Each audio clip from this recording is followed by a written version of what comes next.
당연히 들인데 저런 비는 센스 남겐게 안에 너를 계시는 나발에 애니 비디오 나발에 samoloria 주로 나발에 samoloria Więc dzisiaj chciałbym przekazać życzenia i przekazać pozdrowienia, powitanie dla wszystkich słuchających przez internet, Tulku, Lamów, mnichów Mniszki i wszystkich przyjaciół w Dharmie. Dzisiaj kończymy naszą naukę na temat pierwszej Rady Buddyjskiej. I dzisiaj będziemy kontynuować temat tego, jak współcześni uczeni mówią o tej Radzie. I mówiliśmy już o celu tej Rady, o miejscu i o czasie, kiedy ona się odbyła, o tym, kto brał udział. Teraz przejdziemy do sekwencji wydarzeń. Więc jak po kolei wyglądały wydarzenia podczas pierwszej Rady, tak jak to widzą dzisiejsi badacze? Jaka była sekwencja tych wydarzeń?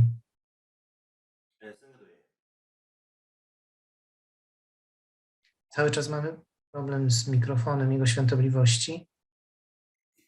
Miejmy nadzieję, że teraz będziemy mieli dobry dźwięk. Zakładamy, że jest wszystko w porządku. Więc są różne znowu dyskusje na temat tego, jak po kolei wyglądały te wydarzenia pierwszej Rady.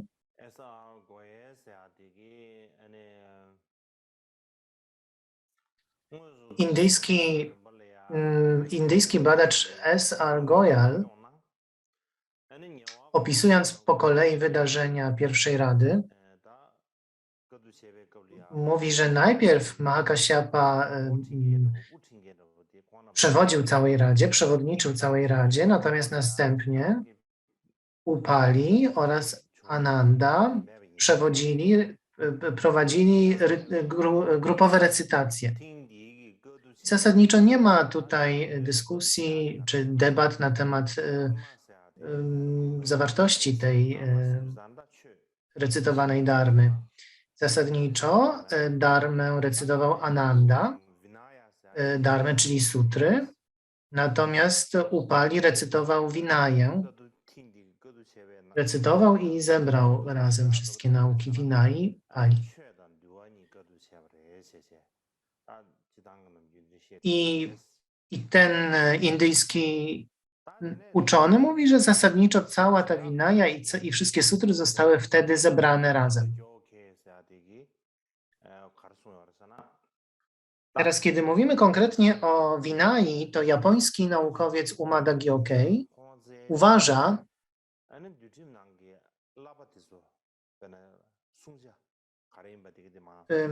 że ponieważ najważniejszą osobą, która znała się na zasadach Vinai, był Upali, to on właśnie został wybrany do wyrecytowania ich wszystkich. Więc on wyrecytował Vinaję, opisał czas, miejsce, okoliczności, wszystkie pytania i odpowiedzi, wszystkie reguły, wskazania, jakie zostały ustalone i jakie kary były za ich złamanie, to wszystko opisał Upali.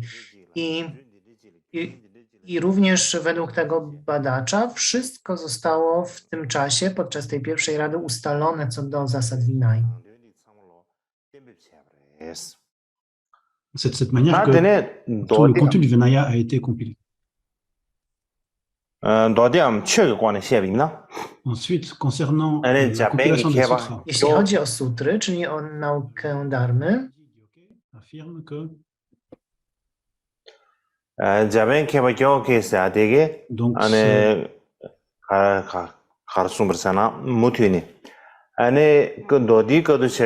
Gyokei mówi, że Ananda był najbardziej uczonym.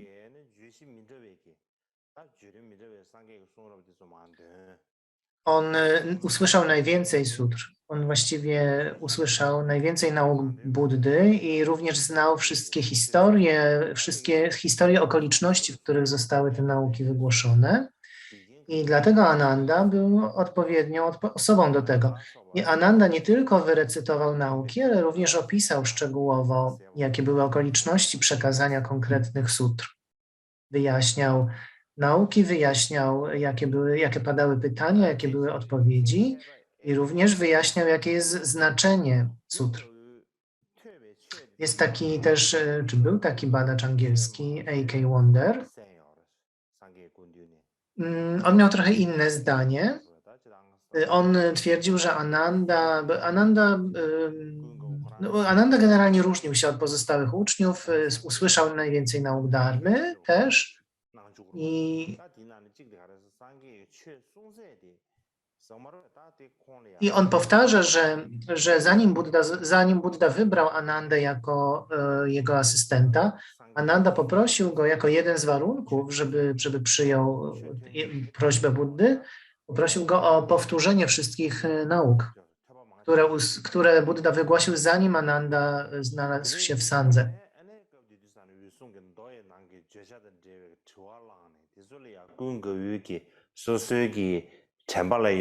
Więc podczas rady Mahakasyapa zadawał pytania dotyczące znaczenia i wszystkich tematów, o których mówił Buddha, i Ananda zasadniczo nic nie zapomniał, w związku z tym na wszystko był w stanie odpowiedzieć. I na koniec sangha decydowała, czy były w tym jakieś błędy, czy były jakieś uchybienia w tym, co powiedział Ananda. I wielu arhatów, którzy uczestniczyli w tej radzie, mówili, że tak, to wszystko było w porządku, albo może tu się coś nie zgadzało, i ostatecznie podjęli decyzję, jak dana sutra powinna brzmieć. Francuski naukowiec Lamotte mówi, że Ananda powiedział Bikszu, że przed parinirwaną Buddha powiedział, że w pewnym momencie będzie można odrzucić pewne mniej ważne wskazania Vinai, jeśli zajdzie taka potrzeba. Buddha powiedział o tym Anandzie, ale Ananda nie zapytał Buddy o wyjaśnienie, co dokładnie ma na myśli, mówiąc pomniejsze wskazania, czy pomniejsze zasady, mniej ważne zasady. Więc w związku z tym bikszu, którzy zebrali się na pierwszą radę, nie byli w stanie dojść do porozumienia, o co tak naprawdę chodzi. Różni bikszu mówili, te zasady pewnie są pomniejsze, są mniej ważne, ale inni się z tym nie zgadzali, w związku z tym nie doszli do porozumienia. I Mahakasyapa musiał podjąć decyzję i zaopiniował, ponieważ sangha miała różne własne zdanie na ten temat, więc i nie była znana jasna odpowiedź Buddy na ten temat. I w związku z tym, ponieważ nikt nie mógł dojść do porozumienia i w przeciwieństwie do sutr, tutaj nie było jasności i w końcu Mahakasyapa wygłosił opinię, że wszystkie zasady, które Buddha stworzył, powinny zostać tak, jak zostały wygłoszone przez niego i lepiej nie robić żadnych wyjątków. I wszyscy się z tym zgodzili, że lepiej zostawić wszystkie zasady, jakimi są, i nie robić wyjątków. Więc jeśli chodzi o ten temat przyjęcia, czy też pozostawienia, czy też odrzucenia jakichkolwiek zasad Vinai, to ostatecznie do tego nie doszło, ponieważ nie mogli dojść do porozumienia, które to mogą być te pomniejsze zasady. I zostawiono wszystkie zasady takimi, jakimi zostały stworzone.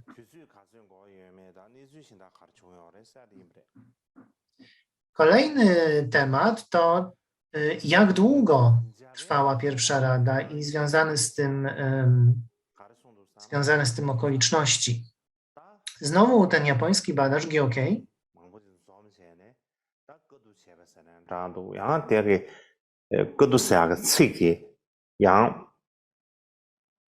mówi, że ponieważ tak wielu było członków sanghi, którzy przybyli, aby zebrać nauki dharmy. I to słowo zebrać, ono ma różne znaczenia w zależności od tego, na jaki język jest tłumaczone. I według jednego znaczenia chodzi o grupowe jakby przedstawienie, grupową recytację.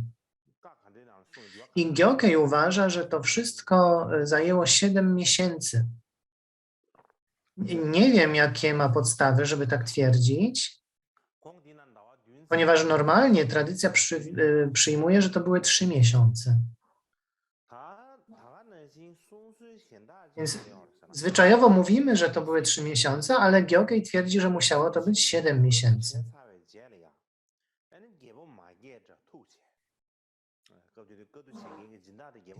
Po tym, jak rada się odbyła, Mahakasyapa udał się do króla Ajatasatru, który był sponsorem rady, i król Ajatasatru zasugerował, że data parinirwany, dzień parinirwany Buddy powinien być upamiętniony.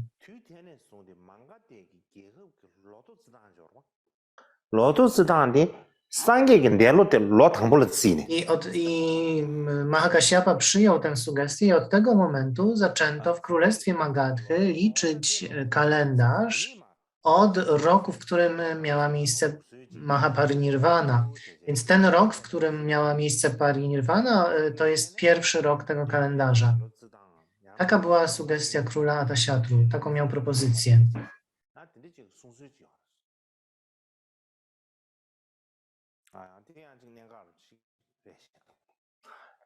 Więc takie były początki.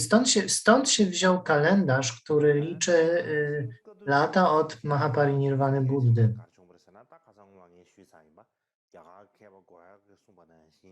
Jeszcze jedno bardzo ważne wydarzenie Rady, o którym już mówiliśmy i który przytacza znowu indyjski badacz Goyal. I on w ogóle twierdzi, że to był najważniejszy temat wszystkich dyskusji podczas tej pierwszej Rady. To była decyzja, aby narzucić karę Brahmy na woźnicę Buddy Chanę. Jest to bardzo ważne zdanie wypowiedziane przez naukowców. Bardzo ważna opinia naukowców. W sanskrycie Brahmadanda nazywa się ta kara Brahmy. Mówiliśmy już o tym, ponieważ Chana chociaż on był bikszu, ale był taki nieokrzesany, był pełen dumy, był również bardzo niegrzeczny w stosunku do wszystkich członków sangi, niezależnie od ich pozycji. I kiedy nałożono na niego karę dharmy, nie mógł już brać udziału w żadnych działaniach dharmy, w żadnych działaniach sangi. Został w ten sposób ukarany i przyznał się do swoich błędów. Odczuł ogromny żal i ostatecznie został arhatem.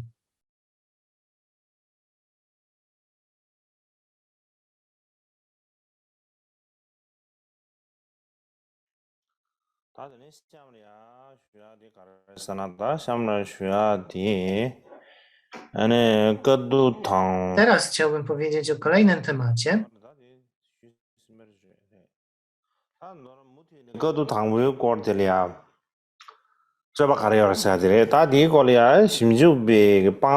Ale będzie on dotyczył nadal dyskusji na temat pierwszej Rady.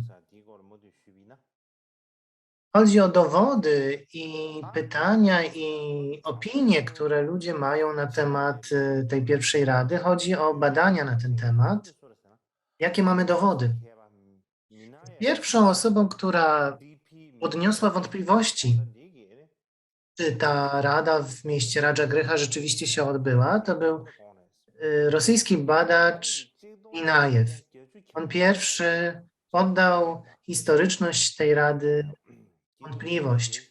Opublikował w 1887 roku monografię i tam napisał, że ponieważ mamy brak dowodów, że mamy brak relacji na temat pierwszej Rady w Sutrze Mahaparinirvany, w tych tak zwanych długich rozprawach, ponieważ nie ma tam relacji, nie ma tam wspomnienia o pierwszej Radzie, w związku z tym według niego jest to wymysł późniejszych pokoleń.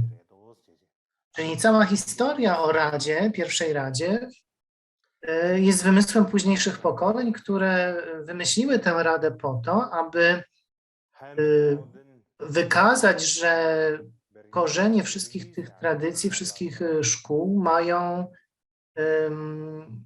że są jakieś konkretne źródła, konkretne korzenie tych wszystkich tradycji. Później niemiecki badacz Oldenberg również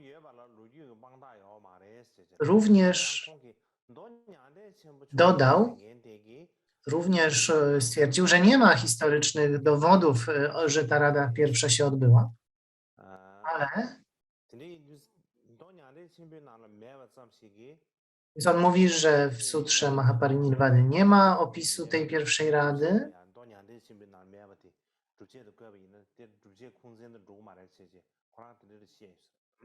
ale jeśli mielibyśmy wziąć to jako dowód, jeśli brak tego opisu w sutrze wzięlibyśmy jako dowód, że ta rada się nie odbyła, no to nie jest to dowód wystarczający.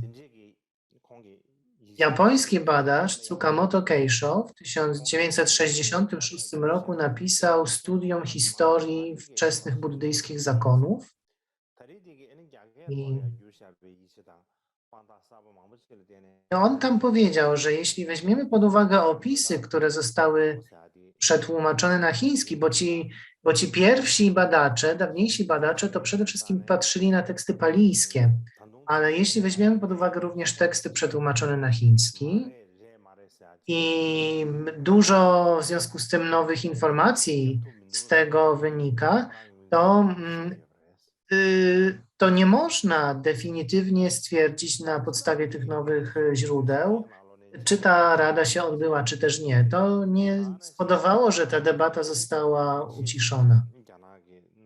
Pośród różnych badaczy buddyjskich, czy różnych badaczy buddyzmu, japońscy badacze i też na przykład chiński mistrz Yin Xun, to był wielki uczony, wielki chiński uczony, a oni wszyscy mówią, że 3 pitaki, czyli 3 kosze nauk, zostały zebrane w przeciągu długiego czasu. To trwało kilka wieków, to kompilowanie tych wszystkich nauk.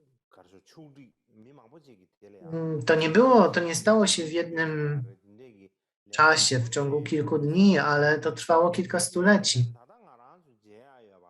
I wielu ludzi pracowało nad tym, żeby zebrać te teksty razem.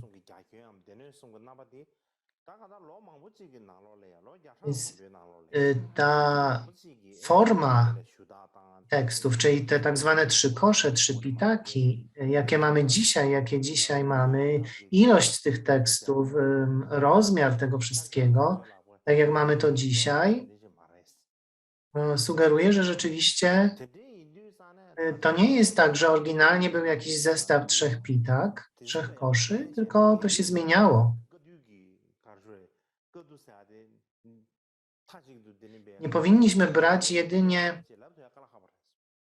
Nie powinniśmy kategorycznie stwierdzić, że 4 agamy i Vinaje są właściwymi i absolutnie bezbłędnymi źródłami na temat pierwszej rady. Nie możemy kategorycznie stwierdzić, że w 4 agamach i tekstach Vinai jest absolutnie autorytatywna prawda na temat pierwszej rady.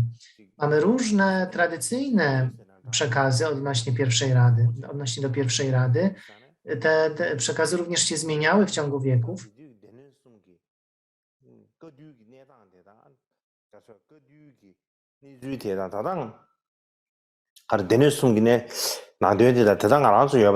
Cała sytuacja, wszystkie okoliczności rady, więc to wszystko nie jesteśmy w stanie stwierdzić na 100%, jak to było, mając do dyspozycji teksty, które mamy. 3 kosze zostały rzeczywiście skompilowane, złożone, ale nie możemy powiedzieć definitywnie, że to stało się wówczas, w tamtym czasie. Mamy różne linie przekazu, więc też patrząc na różne linie przekazu,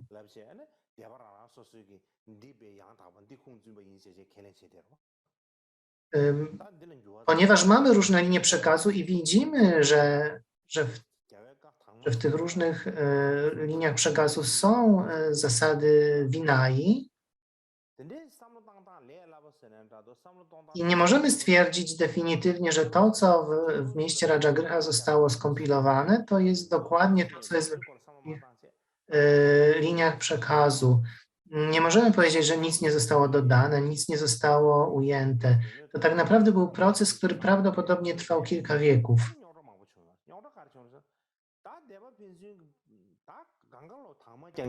Więc możemy powiedzieć prawdopodobnie, że 3 kosze zostały stworzone, zostały skompilowane na górze Sempa, ale później widzimy różnice między różnymi tradycjami, więc nie możemy powiedzieć definitywnie, że te 3 kosze zostały wtedy stworzone i na tym koniec. Potem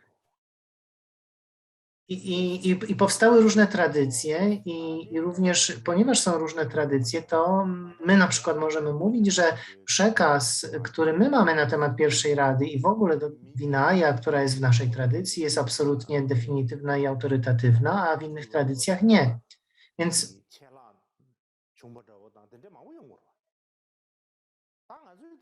zawsze jest tak, że jeśli coś spisujemy, zwłaszcza jeśli spisujemy to ręcznie, to pojawiają się błędy, jakieś pomyłki, coś się pominie, więc też jeśli nawet coś zostało w danym momencie skompilowane, to nie możemy powiedzieć, że to już było definitywne. To też musiało się zmieniać później. I niestety problem jest taki, że to wszystko jest podstawą do wielu niepotrzebnych debat czy różnic między szkołami i to powoduje na przykład podejrzenia wśród niebuddystów, którzy mówią, a u was jest nie do końca to wszystko tak omówione i stwierdzone, więc jak to do końca jest? Więc to powoduje takie problemy.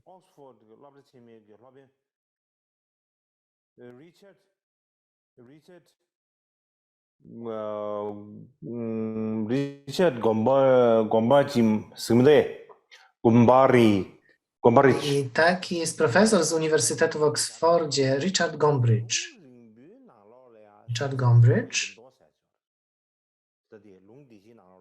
On mówi, że w długich rozprawach jest taka sutra 32 oznak Buddy. Pośród tych 4 agam jest taka sutra. I mówi się, że została ona zebrana, tekst tej sutry przez Shariputrę.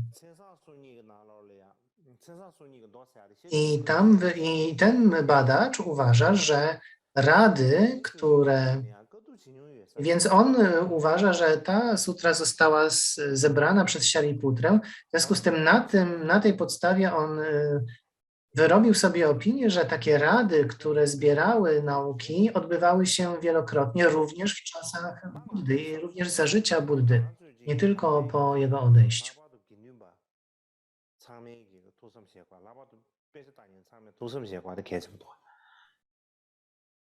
Więc kiedy my, buddyści, zwłaszcza jeśli jesteśmy osobami wyświęconymi, kiedy studiujemy, kiedy rozmyślamy nad dharmą,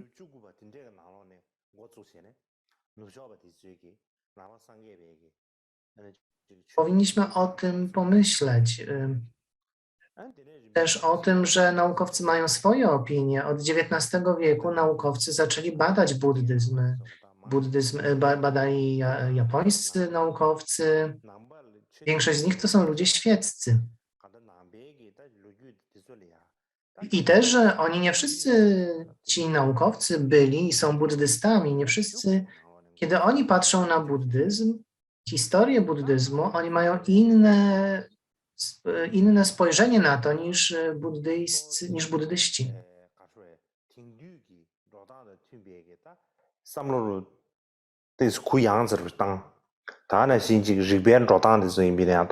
My jako buddyści, zwłaszcza członkowie wyświęconej sangi, powinniśmy mieć takie szerokie spojrzenie na to, jak to wszystko się opisuje. Powinniśmy również w taki bardziej rozluźniony sposób na to patrzeć, nie przywiązywać się do konkretnych opinii. To, co mówią i wątpliwości, które wysuwają współcześni badacze, no też się powinniśmy nad tym zastanowić. To są pytania, które w pierwszej kolejności powinni zadać sobie sami buddyści, ponieważ dotyczą one buddyzmu. Więc to my pierwsi powinniśmy takie wątpliwości czy takie pytania podjąć, ale ponieważ one przychodzą czasem z zewnątrz, od naukowców, którzy nie są buddystami, to trochę jest takie dla nas niewygodne, może nawet takie żenujące, upokarzające, że to nie my pierwsi zaczęliśmy się nad tym zastanawiać, jak to rzeczywiście było. I dlatego chciałem o tym pomówić podczas tych nauk i dlatego starałem się przejrzeć starałem się przejrzeć różne teksty, również teksty pisane przez badaczy z XIX wieku, z XX wieku. Chciałem spojrzeć na to z różnych punktów widzenia. Też musimy pamiętać, że naukowcy patrzą na to z punktu widzenia swoich czasów. Natomiast my powinniśmy przede wszystkim patrzeć na to, co jest potrzebne nam, żeby nauki podtrzymać i żeby te nauki trwały. Może nie powinienem mówić tu za wiele. I myślę, że to jest dobry moment, żeby zatrzymać się. Od 3 dni zastanawiam się, od 3 dni moje ciało daje mi sygnały, że może powinienem się zatrzymać. Może mam wysokie ciśnienie, w nocy się często budzę i zastanawiam się nad tym, czy może nie powinienem już w tym miejscu się zatrzymać. W zeszłym roku zrobiliśmy 14 sesji nauk i w tym roku również wygląda na to, że mamy 14 sesji i to jest dobry moment, żeby zakończyć. I nie będzie dobrze, jeśli za bardzo będę w to dalej wnikał.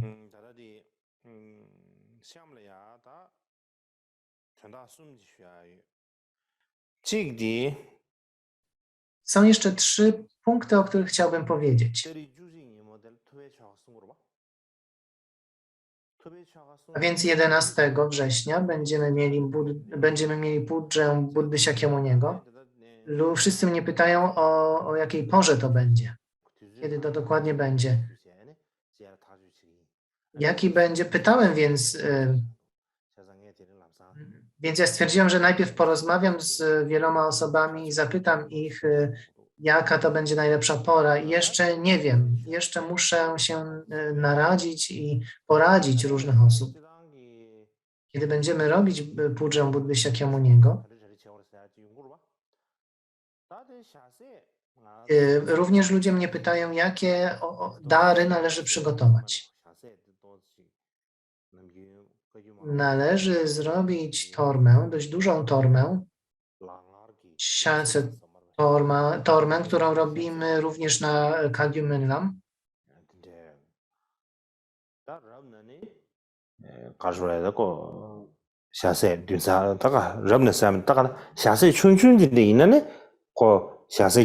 Jeśli zrobimy małą torbę siace, to musielibyśmy zrobić ich wiele, więc lepiej zrobić dużą torbę. Takie małe, jeśli zrobimy małe torby, to powinno ich być 21. Najlepiej byłoby 100, ale lepiej 21 wystarczy. Natomiast jeśli będziemy robić duże torby, to wystarczy ich 7. Małe torby powinny mieć, w każdej z tych torb powinno być kadzidło, powinny być kwiaty. Te laski kadzidła powinny być włożone w te torby. Należy ofiarować 3 szaty darmy.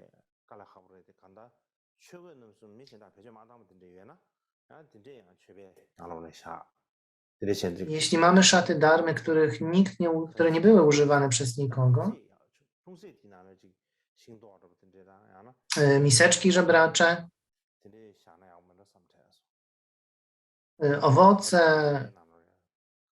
owoce to też jest dobre jako ofiarowanie. I powinniśmy też przygotować mandale. Więc mandala powinna być też przygotowana. Pytanie jest,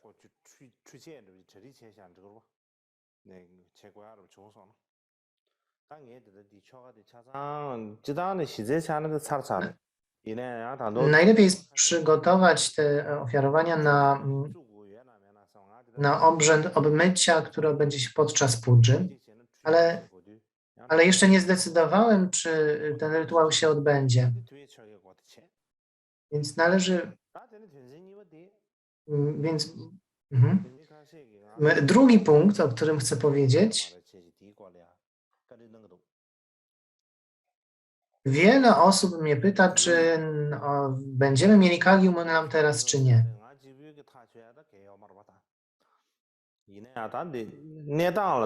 Ja nie mogę tego zdecydować sam. Tak jak teraz patrzę na sytuację, wydaje mi się, że lepiej, jeśli na razie nie będziemy organizować Kagium Enlamu, ponieważ tam przybywają ludzie z całego świata, wszyscy zbierają się razem w dużej grupie i to nie jest takie proste teraz, jak to było kiedyś. Póki co wydaje mi się, że nie powinniśmy organizować Kagium Enlamu, natomiast Kagyu Guncie i wiosenne nauki Arya Krzemy powinny się odbyć.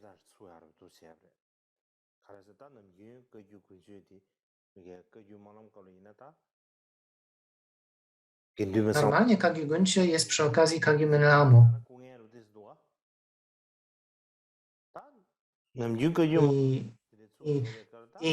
Podczas Kagium Enlamu Sangha zwykle mieszka w namiotach. Teraz to jest trochę trudne. Więc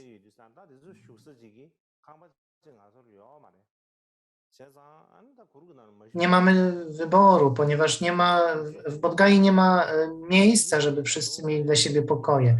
Więc w tym roku, jeśli będzie tylko Kagyu Guncie, to nie powinno być problemu,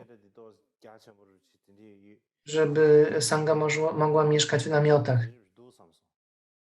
I Kagyu Guncie powinno się odbyć w Siedrze Mirik, która jest wystarczająco dużym budynkiem do tego, żeby cała Sangha się tam pomieściła. Sam tam nie byłem.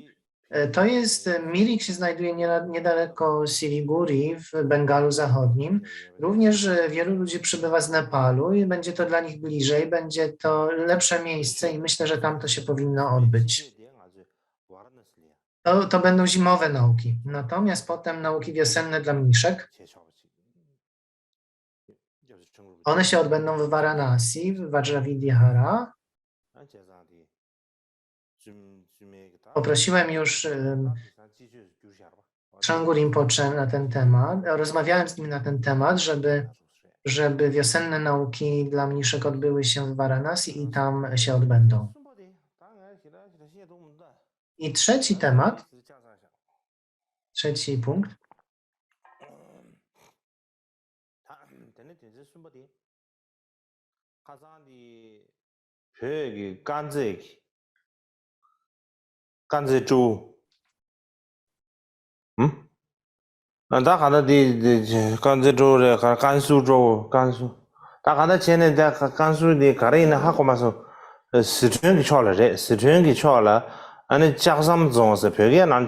Jest taki tulku w Kandze, w okolicach, to jest w regionie Syczuanu, ale w Tybecie.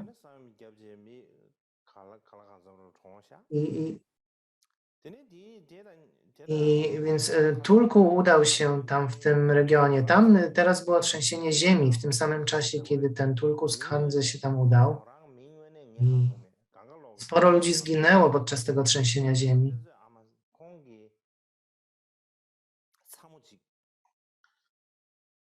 Jest taka kobieta, bibliotekarka, nie wiemy jak się nazywa, po prostu nazywamy ją bibliotekarką, panią z biblioteki, która zmarła.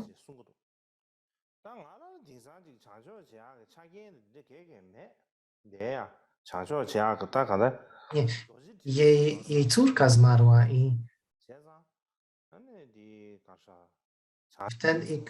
ludzie proszą, jeśli ktoś umrze, o rytuał oczyszczenia.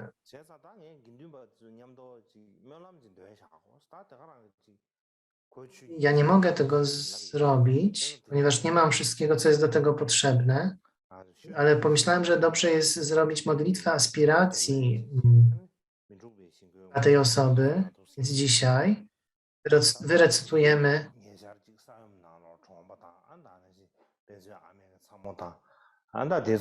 modlitwę Akshobhi o odrodzenie w Dewacien.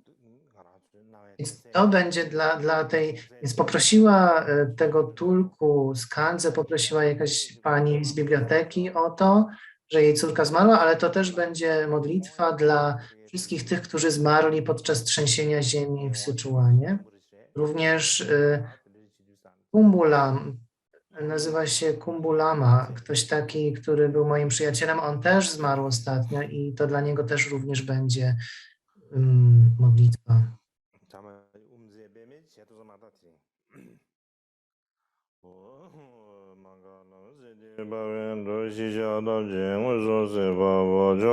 To jest modlitwa o odrodzenie się w Sukhavati, w Dewacien, którą ułożył piąty karmapa, przepraszam.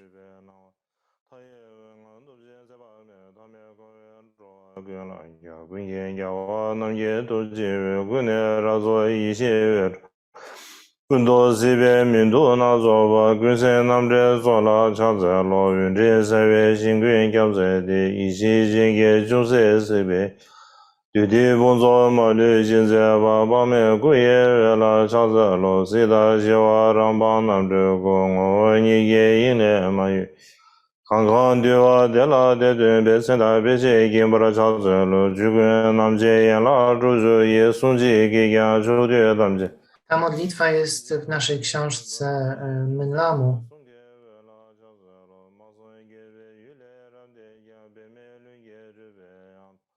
Sungye zangwa sangye me shabe lebe lang jo de la jangze lo ra she we sre kata mi mi ya namba gunde yi she ji zhe jing ye ge be ge ngo ra ge ba me to ge we la jangze lo chu ge ngo ni ye ni she je mang ga na ra do zhao Kege ziwa namda shiwa dan de shin gundu zela zhangze lo ka xie zhewe yi xin ye zui ne gu zong du dan yi xie ba me Tu xi zhi le ba do me ba ye we ba me la da bu ra zhangze lo ngui da yi ge zhi be long rong ju yang su ma song nang ge da zu Lo ye lang de de bu ra xin nan ju me la zhe guang da ge de da jin da da sim jin gui ge de be le nye bu ra yu gan de xin xia ba Lenje namyan gibra ma yu ye lege zhiban de do se je sho ge dan ye se yin de ran ge dan zhou wa gun ge ge la ji Han ju ju di ji dam je la di ji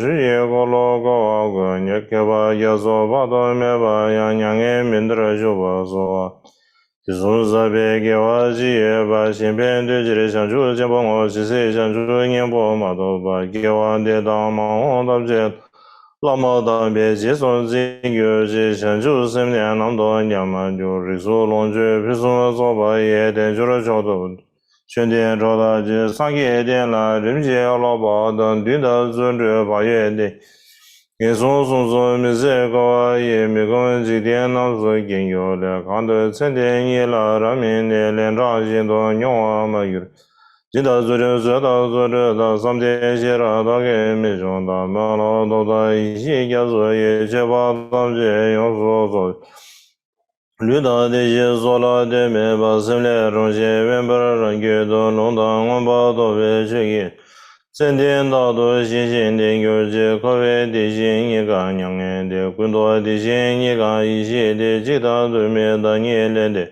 去年到的老追的有节看呀的就300岁内吧年龄到都这些业过都所言的一些之类一些接了当面就有节看多着了我不那个月为一律节吧那不知道吧也养啊给去追叫做假设那也这当中不是就其实的原点嘛都把每天说了那不然给吧也前面在大边就是给吧上边对个一线主有这三天那我那么年往那地区在当这边前老的有三年几给别的好的那么把都没把也拿做这边大概说些让那这边去给也那些那么的话今天香港的这些生给的那种今天马上为给我们让马人前边面是我这来给老些王梦到到这边确实把没把同学假设做给用过这么点的听什么才给人家的把我们大边面我的东的这就这边龙点都有给说了解那不来个月的我这里用做别当点别绿把面之内这么点的这样家最西北解决这相亲江边养到工作上，接着生活突然到了说假设那么大多没人，那么多人了，你不能就有这那么多人要做有么大这边提出假设他们那个说的一些假设到不了都，随便说的如果这有这些我们要做大多中华的从业要做大的别人。simchen gyazo rabdo menje ne melamen gyazo namne rugiro je chedaran ge dewar shina ge doge melamen ze do jenda tenja da ge simchen malu zo nyodo sangye zala ge bara jo ge shina janju jinwa ro mi ro ge wa be ge lame你对这就身边好些了，绿党我也当为国家生，我说也知道别么所谓，那面边出来的为有些，区别真见那我刚才的我这些把谁当些那么就后面对呢都是民间这边谁当人这有个人没给，看上这边说是下年呢，人家没给，怎么了呢？把给怕给做个了，一让些给他们去给过路高个两个面的就不说。天天给我陈述这个别港工这边上给进行不民主给别陈述都给的那么样找到女生民主没有民给到大概中有这些啊大家进行给我的公布些上给一些大车的被工作今年就是这边没有民主给如有这地形国心移动民联的上给新多东外找上样没找到进云点点吧年天没老的帮助有些，其他民主结巴就是些商业性的商业性的，地形性的问题不是结巴的，这些怎么样都用民意就在这更多上不了结巴的，不如性别群业那种，最近的在大概率到生活当对吧，就是没法就最近的给做经验呗，让给商业性的上升。새로지자담재미지진강도의배신들에게와줘대다소별상계남다는다도면제그배람년 düdan dügere gelada gel hamze doya lan ye ma gürce şida ran ye hamze de bada zimce de da çönde göba teda de de yönde ma zo ba da ni shan jo je ba jo da ne de ne shibe göbe ngom bra ga wa da be shin ga zum de min ru ge we rong je de shan jo lang ye ru be ye je jo ya se be ge lang bo la so be xin de shan jo san ba chen nam 云天今年大浪的有些上给那么给大多俺是进去的也是的大中点的，像说先不容易说弄点，大家起米到别上多的，像说少多弄点到吧，就给完的大别真正，像说这把更多那些的从你家做用做做把它身边家做，让到民间相当那民主也越多给。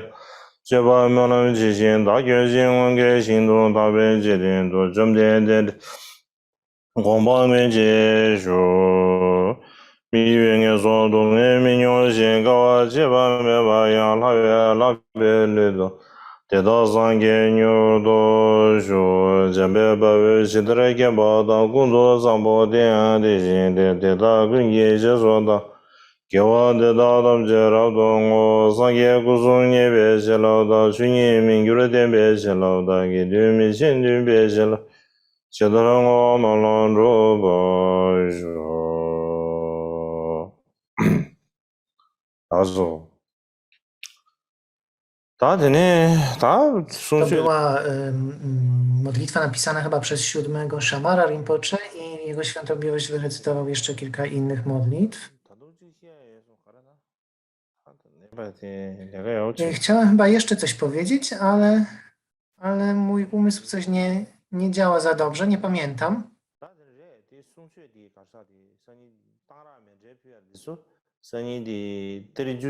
O, już wiem. Jutro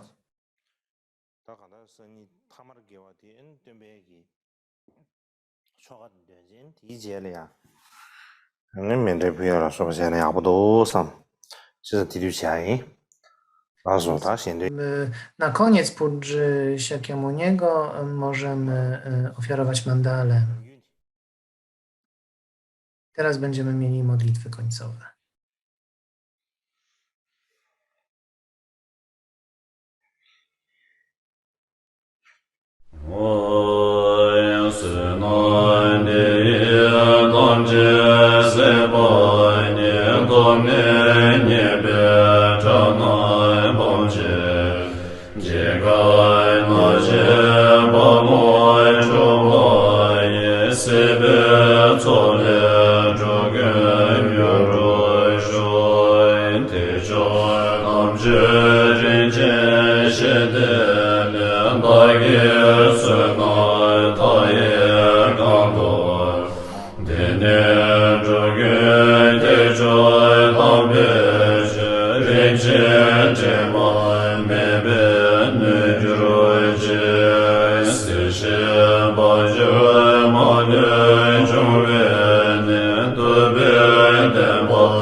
Będziemy recytować aspiracje Mahamudy Karmapy w Rangjunga Dorje.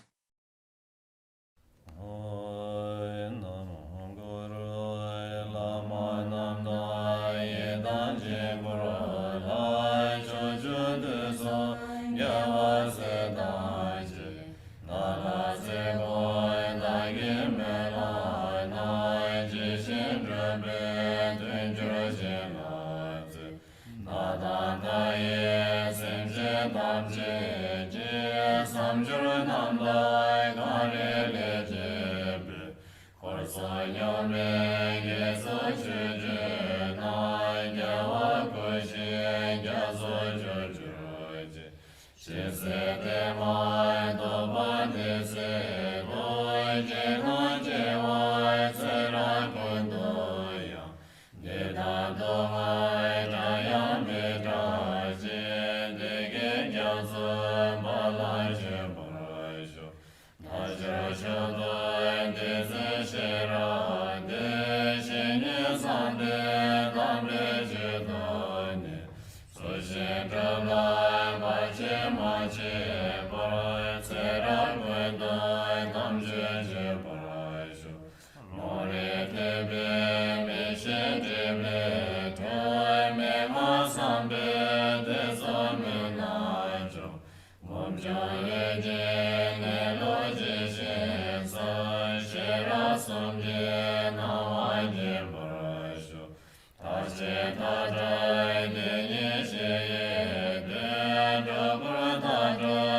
Jai